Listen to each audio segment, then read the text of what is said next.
A 16-year-old black girl in a Christmas sweater is handcuffed in front of a plane full of holiday travelers, but airport police have no idea whose daughter they just put in chains. I don't care if you're crying. You little thief, you're under arrest. The metal cuffs locked around her thin wrists with a click so final that passengers stopped taking photos of the airport Christmas tree and started recording her instead. Kennedy Mitchell's whole body shook as tears poured down her cheeks, her voice breaking as she tried to explain that the first-class ticket was a gift from her dad, but no one would listen. Officer Brian Kowalski towered over her with his hand on his weapon and a smirk that said he'd done this 100 times before, while the gate agent who'd called him stood with her arms crossed, absolutely certain that a black teenager couldn't afford first class legitimately. What neither of them knew was that Kennedy's father was sitting in his corporate office 15 miles away, watching the entire scene unfold on airport security cameras, and he was about to unleash consequences they couldn't begin to imagine. "Please, just call my dad," Kennedy sobbed as Officer Kowalski jerked her toward the terminal. "His name is Marcus Mitchell. He bought the ticket. I can prove it." "Sure he did, sweetheart." The gate agent, a blonde woman in her 40s named Carol Brennan, followed them with Kennedy's carry-on bag. "Just like he bought you that iPhone and those designer shoes, right? We know how this works. He did buy them. He's my father. A father who sends his kid to fly first class on Christmas Eve." Carol's voice dripped with sarcasm. "While he stays home. That makes total sense." Kennedy tried to explain through her tears. "He's in Dallas for work. I'm flying to meet him and my stepmom for Christmas. Please, just look at my ID. Look at the credit card records." "We already looked," Officer Kowalski interrupted. "The credit card used to purchase this ticket was reported stolen 3 days ago." Kennedy's blood went cold. "That's impossible." "Is it?" He pushed her into a hard plastic chair in the airport security office. "Because the cardholder, a Marcus Mitchell from Dallas, filed a fraud report on Tuesday. Said someone stole his wallet and racked up charges." "No, that's not my dad. Didn't lose his wallet. He used that card yesterday to send me money. There's a mistake." "The only mistake," Carol said, settling into a chair across from Kennedy, "is thinking you could get away with this. Do you know how many people try to use stolen credit cards during the holidays? We're trained to spot it." "Spot what?" "A black girl in first class." The words came out before Kennedy could stop them. Carol's expression hardened. "Don't you dare play that card. This has nothing to do with race. This is about fraud." "Then call the cardholder. Call my father." "Oh, we will. And when he confirms his card was stolen, you're going to juvenile detention." Carol leaned forward. "You know what? I'm actually doing you a favor. Better you learn this lesson now, at 16, than end up in real prison later." But this was only the beginning. What Kennedy didn't know was that 15 miles away at Mitchell Global Holdings, her father had just received an alert on his phone. Marcus Mitchell, CEO of one of the largest private equity firms in the country, looked at the notification from the security monitoring app he'd installed on Kennedy's phone after she started traveling alone. Location alert. Kennedy has been stationary at DFW Airport Security Office for 12 minutes. His jaw tightened. Kennedy's flight should have boarded 10 minutes ago. He pulled up the family location sharing app. Sure enough, her dot showed she was still at the airport, not at a gate, but in the security wing. Marcus immediately called her. No answer. He called again. Still nothing. Then he did what any father with unlimited resources would do. He called his head of security, a former Secret Service agent named Raymond Davis. "Raymond, Kennedy's phone shows she's in airport security at DFW. She's not answering. I need eyes on her. Now. On it. I have a contact in DFW Airport Police. I'll call you back in 2 minutes." Those 2 minutes felt like hours. When Raymond called back, his voice was tight with controlled anger. "Boss, you need to see this." "See what?" "I'm sending you a link. It's the live security feed from the airport police office. My contact gave me access. Marcus, she's in handcuffs." Marcus's world tilted. He pulled up the link on his desktop computer, and there was his baby girl, his 16-year-old daughter, who still slept with the stuffed elephant he'd won her at the state fair when she was 6, sitting in handcuffs with tears streaming down her face while a white police officer and a gate agent interrogated her. He couldn't hear the audio, but he could read body language. They thought she was a criminal. His brilliant, kind, straight A student daughter who volunteered at children's hospitals and wanted to be a pediatrician. They saw a black girl in first class and assumed she was a thief. Marcus Mitchell had built a billion-dollar empire. He negotiated with foreign governments and Fortune 500 CEOs. He'd faced down hostile takeover attempts and corporate sabotage. But nothing had ever made him this angry. He picked up his phone and made 3 calls. First, to his attorney. Second, to his contact at the FAA. Third, to the CEO of Skybridge Airlines, the airline whose gate agent had just put his daughter in handcuffs. What happened next would change everything. In the security office, Kennedy was trying to stay calm. She'd been taught by her father, who'd grown up poor in South Dallas and knew exactly what it meant to be a black man in America, how to handle situations like this. Stay calm. Be respectful. Don't give them an excuse. Wait for help to arrive. But she was 16, it was Christmas Eve, and she was terrified. "I want to call my father," she said again, keeping her voice as steady as she could. "I have the right to a phone call." "You watch too much TV," Officer Kowalski said. "That's for after you're formally arrested and booked. Right now, we're still investigating." "Investigating what?" "I gave him my ID. Kennedy Mitchell. That's my name. The credit card belongs to Marcus Mitchell. That's my father. Just call the number on the credit card account." Carol pulled out a printout. "We did call. Got an automated system saying the card was reported stolen and to contact fraud prevention. That's all the evidence we need." "Then call fraud prevention." "It's Christmas Eve. Their offices are closed." Kennedy felt panic rising in her chest. "So, are you just going to keep me here? I'm going to miss my flight." "Sweetie, you're not getting on any flight today." Carol's voice had a cruel kindness to it. "You're going to spend Christmas in juvie, and maybe that'll teach you not to steal from hard-working people." "I didn't steal anything." "Don't raise your voice," Officer Kowalski warned, his hand moving to his belt. Kennedy forced herself to breathe, forced herself to think. Her father had always told her, "Baby girl, if you're ever in trouble and can't reach me, call Uncle Raymond." Raymond Davis wasn't actually her uncle, but he'd been her father's head of security for 10 years, and he treated Kennedy like family. "Can I at least call someone to tell them I'm going to be late?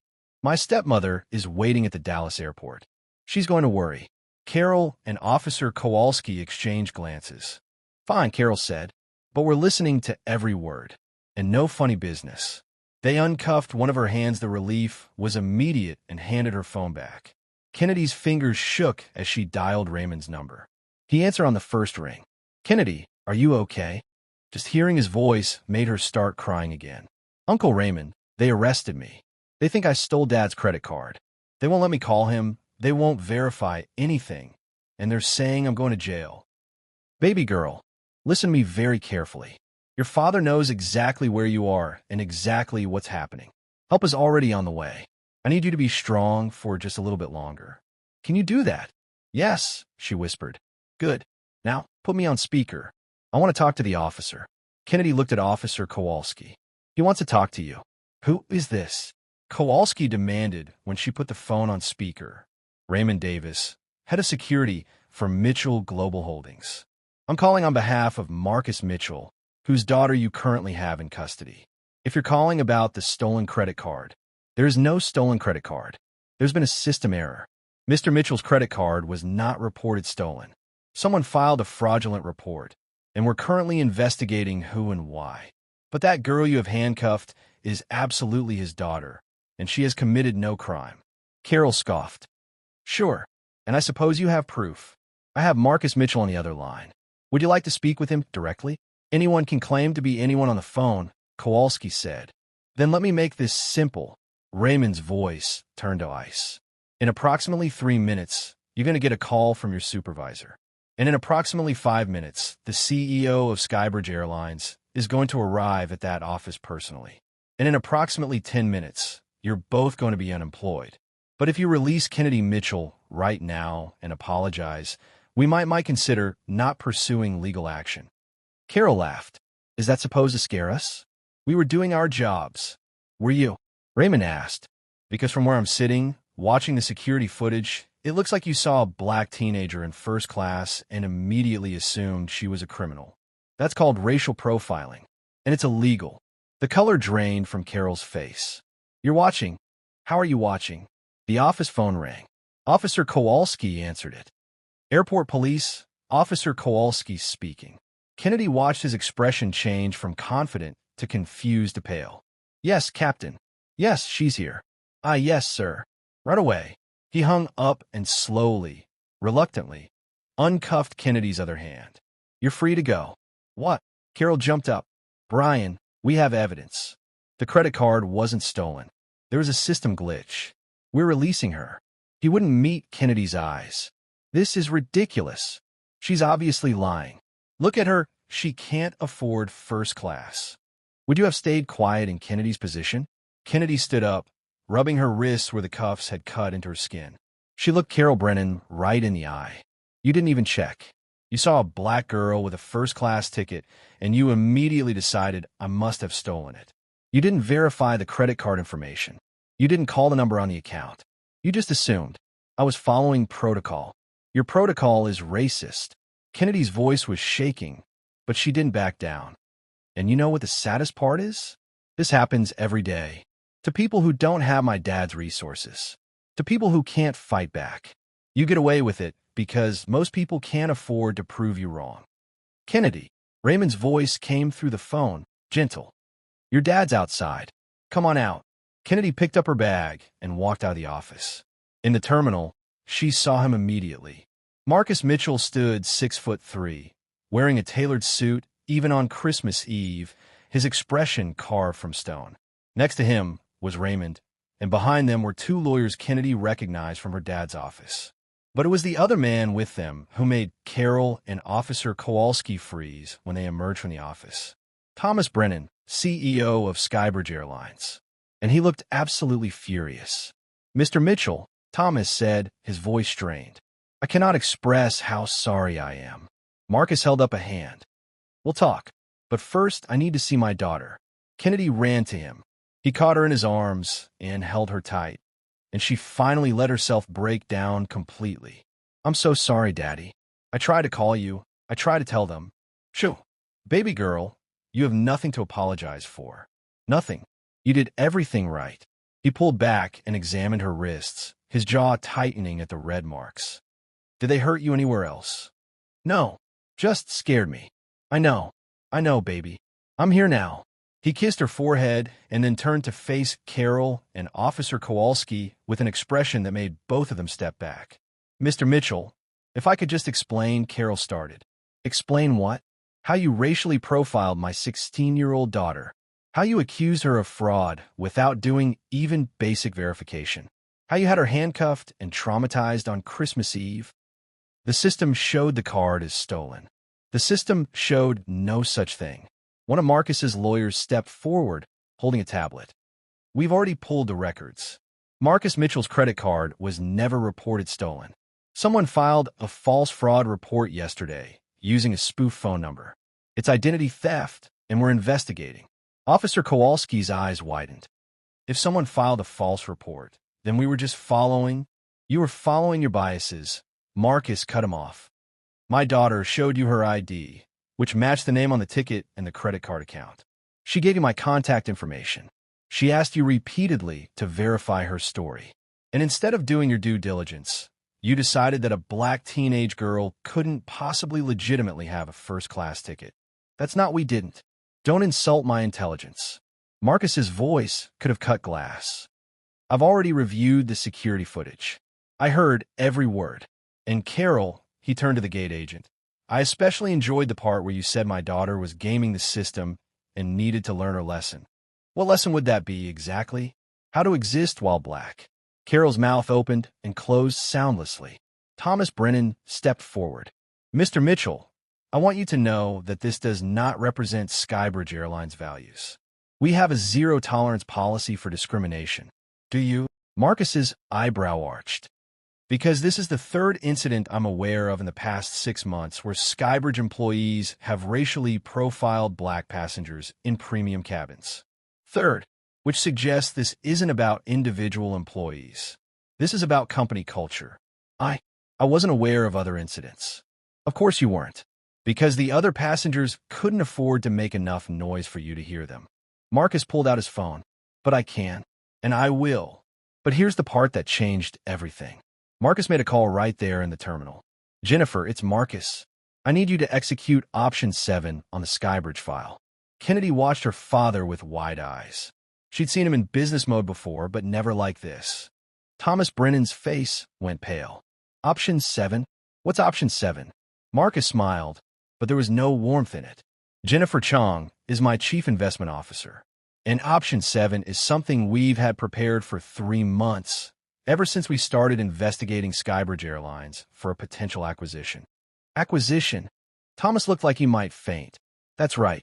Mitchell Global Holdings has been quietly buying up Skybridge stock for the past 90 days. As of this morning, we own 31% of your company, but we've been holding options to purchase another 25% if certain conditions were met. Marcus looked at his watch. Jennifer is executing those options right now, which means in approximately. He waited as his phone buzzed. Done.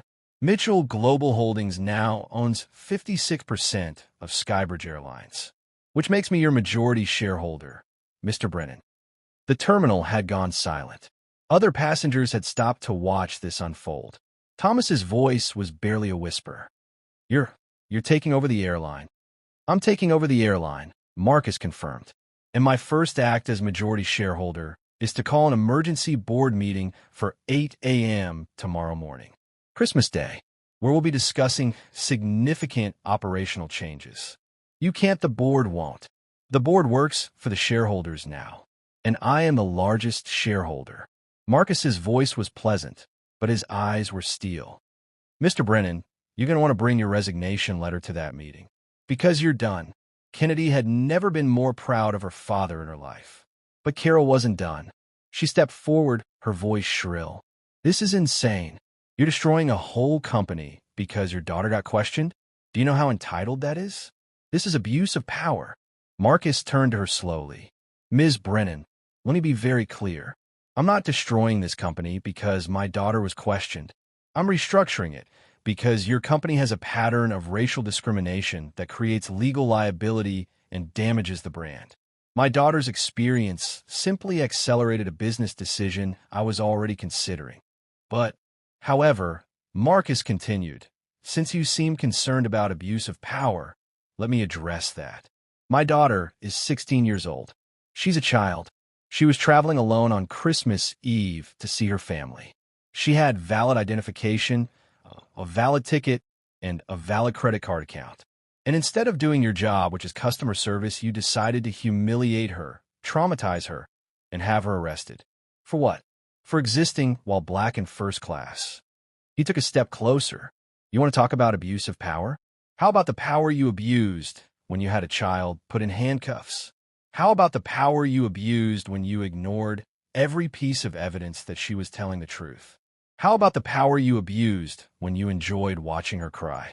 Carol stepped back, her face crumbling. I have a question for you, Ms. Brennan, Marcus said quietly. Do you have children? Yes. 2 daughters. How old? 14 and 17. Imagine one of them sitting where Kennedy was sitting, scared, in handcuffs, crying, being treated like a criminal for no reason except the color of their skin. How would you feel? Carol's eyes filled with tears. That's what I thought. Marcus turned to Thomas. She's fired. Effective immediately. And Officer Kowalski, he looked at the airport police officer. I'll be filing a formal complaint with the airport authority and the Dallas PD. We'll let them determine if criminal charges are appropriate for false arrest. Raymond stepped forward. Boss, there's something else you need to know. What? I did a background check on Carol Brennan while you were en route. She's been named in 7 complaints in the past 3 years, all from passengers of color, all claiming discrimination. Skybridge settled 4 of them with NDAs. Thomas looked like he wanted to disappear. 7 complaints? Marcus's voice was dangerously soft. And you kept her employed? Kept her in a customer-facing position. I'll have to review the HR files. Oh, you'll review them. In front of my legal team. Tomorrow. Marcus put his arm around Kennedy. Now, if you'll excuse us, my daughter has a flight to catch. And since she clearly can't fly Skybridge. Actually, Thomas interrupted desperately. Please, let me make this right. I'll upgrade her to first class, complimentary, with full apology, and you think I'm letting her fly on an airline that just traumatized her? Marcus looked at him like he was insane. We'll take my plane. You have a plane? I have 3. The Gulfstream is waiting on the tarmac. Marcus started walking, keeping Kennedy close. Gentlemen, ladies, I'll see you all tomorrow. Merry Christmas. As they walked away, Kennedy heard Carol burst into tears behind them. She should have felt sorry for the woman. She didn't. If only Carol had known who she was really dealing with. On Marcus's private plane, Kennedy finally felt safe enough to process everything. Dad, did you really just buy an entire airline because of what happened to me? Marcus was sitting across from her, reviewing documents on his tablet. He looked up with a slight smile. Baby girl, I was already planning to acquire Skybridge. They're undervalued, and they have a strong route network that complements our other holdings. Your incident just accelerated the timeline. But you said, I said I was restructuring the airline. And I am. Because here's the thing, Kennedy, what happened to you is exactly the kind of operational and cultural problem that destroys shareholder value. An airline that systematically discriminates against paying customers isn't just morally wrong, it's a terrible business. He put down the tablet. But yes, I'll admit, it became personal when they put my daughter in handcuffs. And when I'm done restructuring, Skybridge is going to be the most inclusive airline in America. Not because it's good PR, but because it's good business. And because no other parent should have to see what I saw today. Kennedy wiped her eyes. I was so scared, Daddy. I know, and I'm sorry I wasn't there sooner. You got there fast enough. She managed a small smile. Did you see Carol's face when you said you owned the airline? I did. And Kennedy? I need you to understand something. He leaned forward. That woman's job is gone. Her career is probably over. Her name is going to be attached to this incident forever. And I don't feel bad about it. Me neither, Kennedy admitted quietly. Good, because she didn't feel bad about putting you in handcuffs. She enjoyed it. I saw it on her face. His jaw tightened. People like that, people who abuse whatever small power they have to hurt others, they count on their victims being powerless to fight back. She thought you were just some kid who couldn't do anything about how she treated you. But I had you. You had me. And I have resources.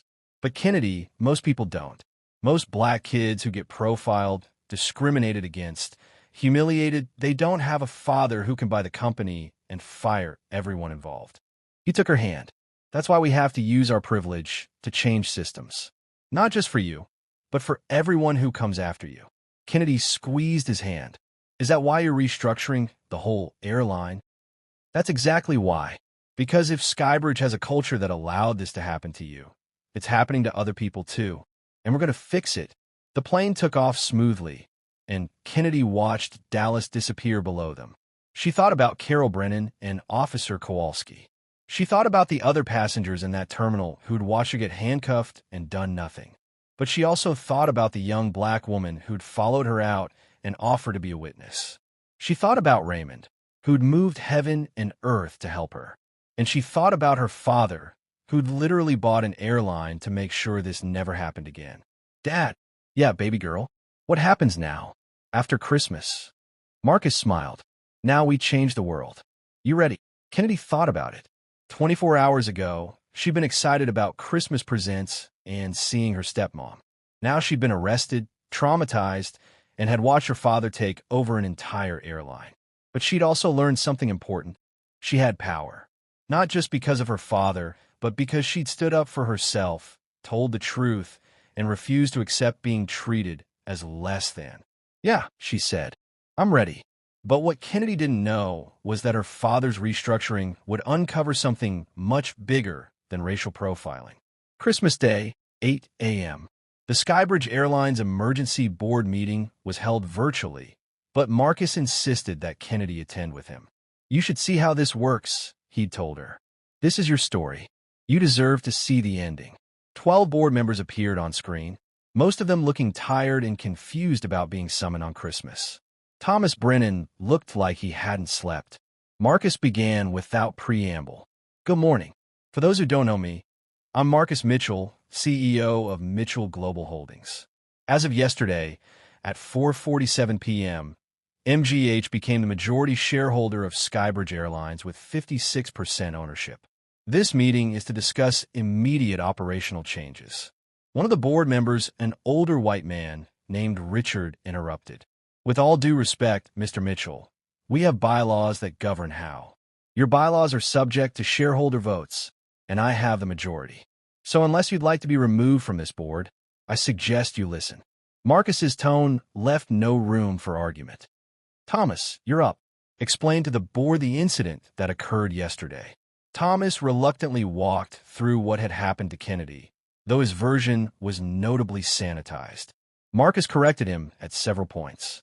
No, Thomas, the officer didn't briefly detain my daughter. He handcuffed her for 27 minutes. Show the video. The security footage played. Kennedy watched the board members' faces change as they saw her crying, begging to call her father, being dismissed and insulted by Carol. When it ended, the room was silent.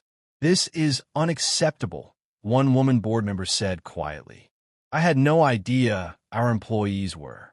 It gets worse. Marcus interrupted.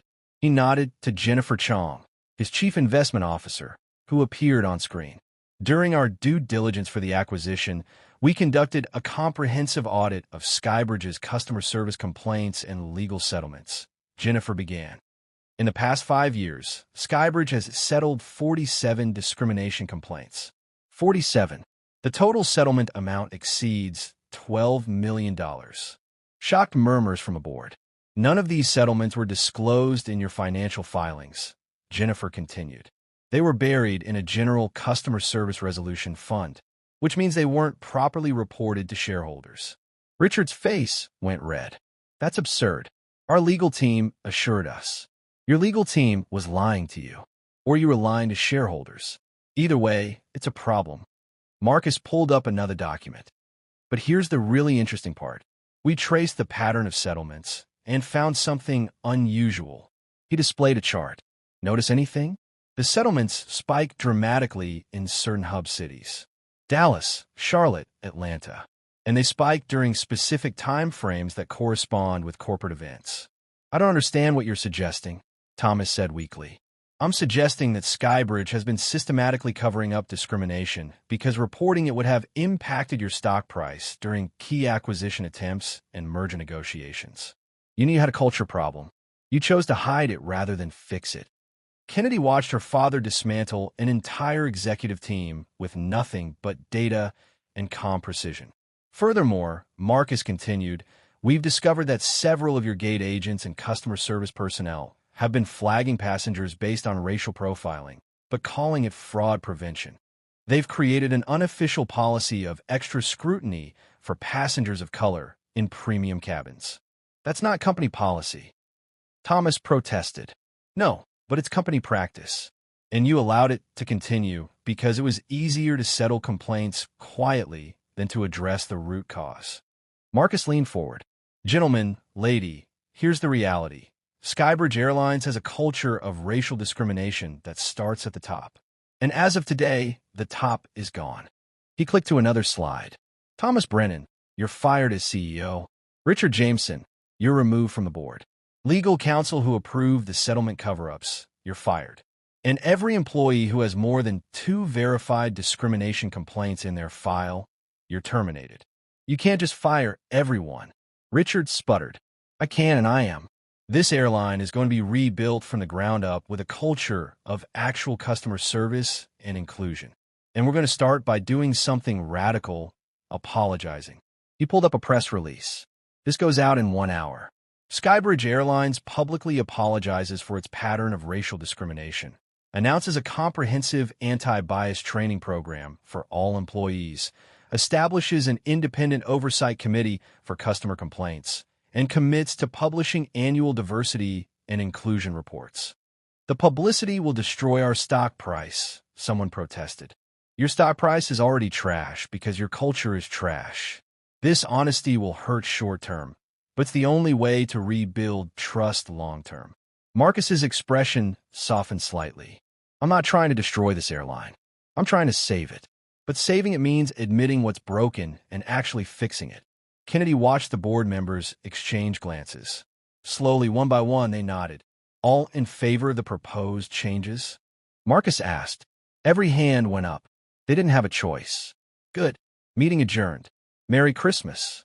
And just when Kennedy thought it was over, her father revealed the final twist. After the meeting, Kennedy expected to relax. Instead, Marcus got another call from Raymond. Boss, we found who filed the false fraud report on your credit card. Marcus put on speaker. Who? You're not going to believe this. It was Carol Brennan. Kennedy's jaw dropped. The gate agent, the same. She's been running a scam for 2 years. She gets access to passenger credit card information through the airline system, files false fraud reports, and then catches the passengers using stolen cards. Makes herself look like she's protecting the airline from fraud. She's used it to get 3 promotions and 2 bonuses. But Kennedy tried to process this.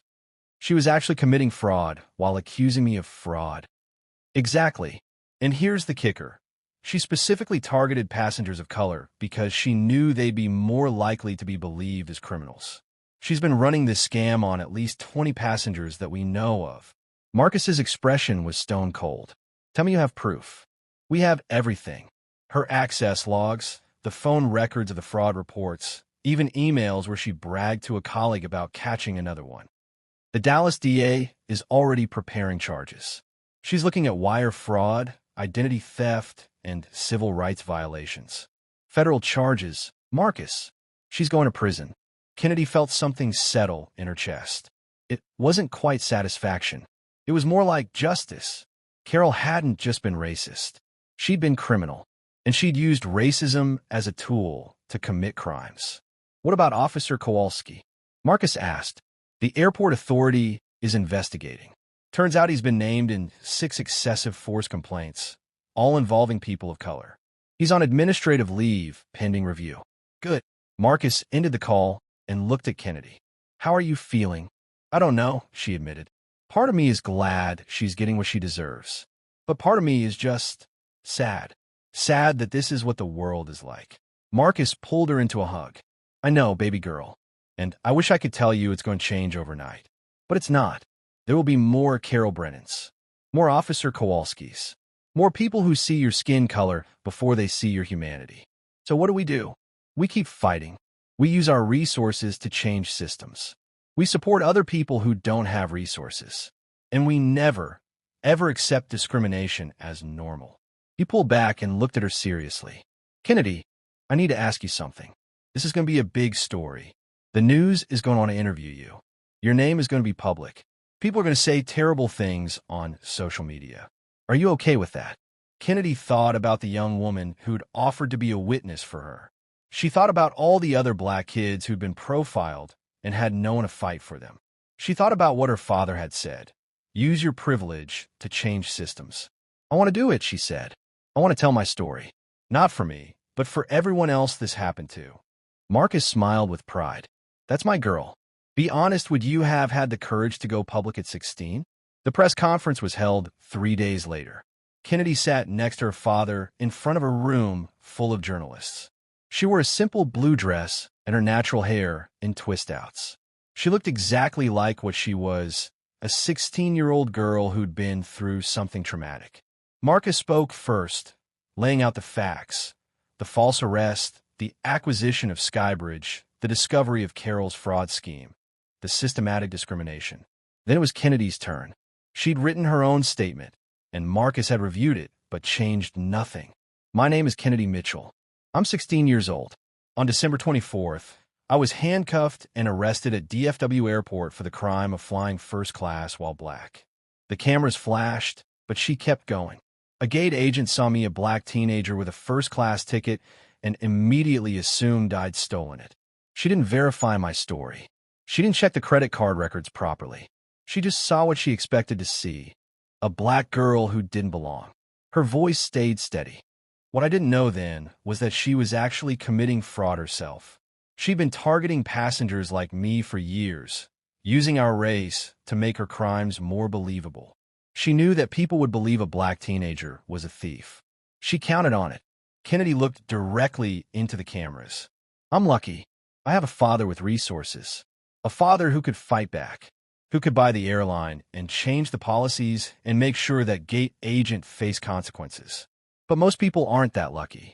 Most black kids who get profiled, discriminated against, arrested for existing, they don't have my advantages.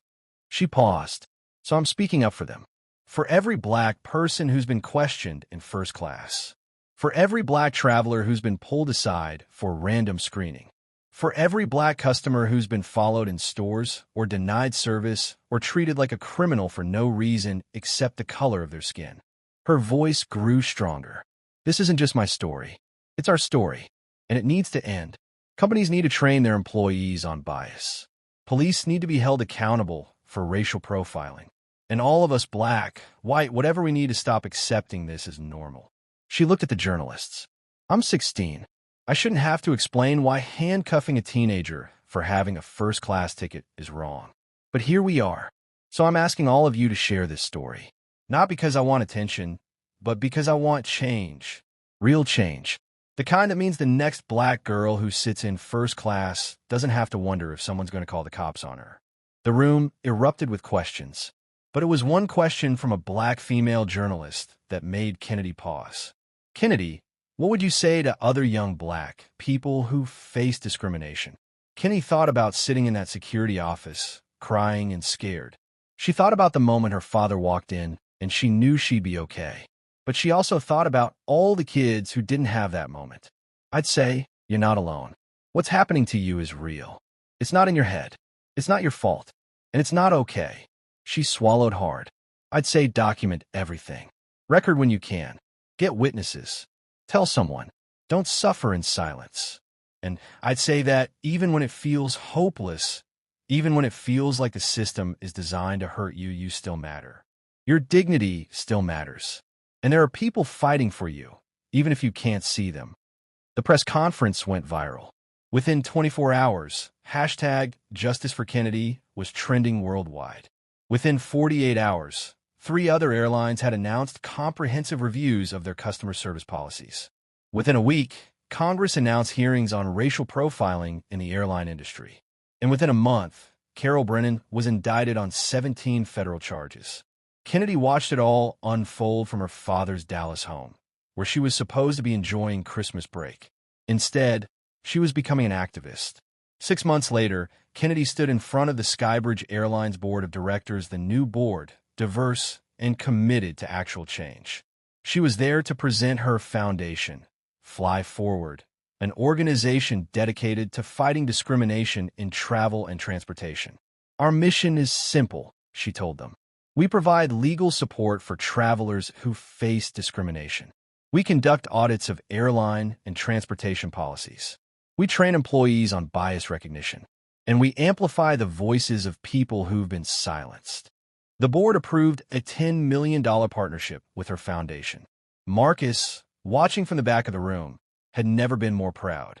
After the meeting, as they walked to the car, Kennedy said something that surprised him. Dad, I've been thinking. When I graduate high school, I don't want to go straight to college. Oh, he tried to keep his voice neutral. What do you want to do? I want to take a year to work with Fly Forward full-time, to really build it, to help people. She looked up at him. Is that okay? Marcus stopped walking. He thought about the little girl who used to dress up in his business suits and pretend to run meetings. He thought about the teenager who'd been handcuffed and traumatized but had turned that trauma into purpose. He thought about the young woman. She was becoming strong, compassionate, determined to change the world. Kennedy, it's more than okay. It's exactly what you should do. She hugged him tight. And Marcus Mitchell, billionaire CEO, airline owner, overprotective father, realized that his greatest achievement wasn't his net worth or his business empire. It was raising a daughter who understood that privilege came with responsibility, that power was meant to be used for others, that justice wasn't just about punishing wrongdoing, it was about changing systems so the wrongdoing couldn't happen again. Ending. The moral. 1 year after the incident, on Christmas Eve, Kennedy boarded a Skybridge Airlines flight from Dallas to Atlanta. First class, C2A. The gate agent, a young black man named Jordan, scanned her ticket with a genuine smile. Ms. Mitchell, It's an honor to have you flying with us today. Thank you, Jordan. And Ms. Mitchell, I just want to say, what you did, what your foundation is doing, it matters. I used to get complaints from passengers questioning whether I really worked here, telling me I looked too young or I must be in training. After the policy changes, after the training, it stopped. So thank you. Kennedy felt tears prick her eyes. Thank you for telling me that. On the plane, the head flight attendant, a Latina woman named Sophia, greeted every passenger by name. When she reached Kennedy, she paused. Ms. Mitchell, I flew the first training session for the new inclusion program. I want you to know it's changing lives. Employees who never recognize their own biases are having breakthroughs. We're actually becoming the airline we always should have been. That's the goal, Kennedy said softly. As the plane took off, Kennedy looked out at the Dallas skyline. She thought about Carol Brennan, serving her sentence in federal prison. She thought about Officer Kowalski, who'd been fired and stripped of his law enforcement certification. She thought about Thomas Brennan, the former CEO who'd quietly retired after the scandal. But mostly, she thought about the 47 people who'd been discriminated against by Skybridge before her. Her father had tracked them all down. Every single one had received a formal apology, full refund, and compensation from the airline. 3 had joined Fly Forward's advisory board. 2 had become public speakers on discrimination in travel. And all of them had told Kennedy the same thing. Thank you for not staying silent. Kennedy pulled out her phone and texted her father, who was spending Christmas Eve at a board meeting for one of his other companies. Just boarded. First-class service is impeccable. No handcuffs. Smiling face with smiling eyes. His response came immediately. As it should be. Proud of you, baby girl.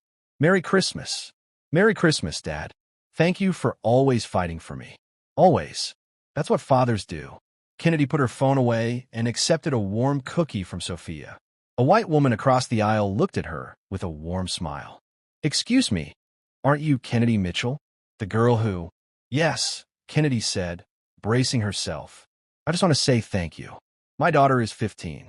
She's black. And because of what you did, I have to worry a little less about what might happen to her when she travels alone. So thank you. Kennedy felt the weight of that gratitude settle on her shoulders. It wasn't about revenge. It wasn't about destroying people who'd wronged her. It was about making sure what happened to her didn't keep happening to others. That was justice. Not the handcuffs on Carol's wrists when she was arrested. Not the humiliation of Thomas Brennan's public resignation, but the young black employee at the gate who felt respected in his workplace. The black mother who worried a little less about her daughter. The systematic changes that meant discrimination couldn't hide in shadows anymore. Kennedy's victory was more than personal. It reminded every black mother watching that dignity is non-negotiable. That children deserve protection not just from their own parents, but from systems designed to harm them. That silence in the face of injustice isn't peace, it's complicity. And it proved that sometimes the best revenge isn't revenge at all. It's changing the world so thoroughly that people like Carol Brennan can't survive in it anymore. As the plane leveled off at cruising altitude, Kennedy opened her laptop. She had work to do. 17 new cases had come into Fly Forward just this week. 17 more people who'd faced discrimination and were ready to fight back. Kennedy smiled. Her father had taught her that power without purpose was just noise. But power with purpose? That could change everything.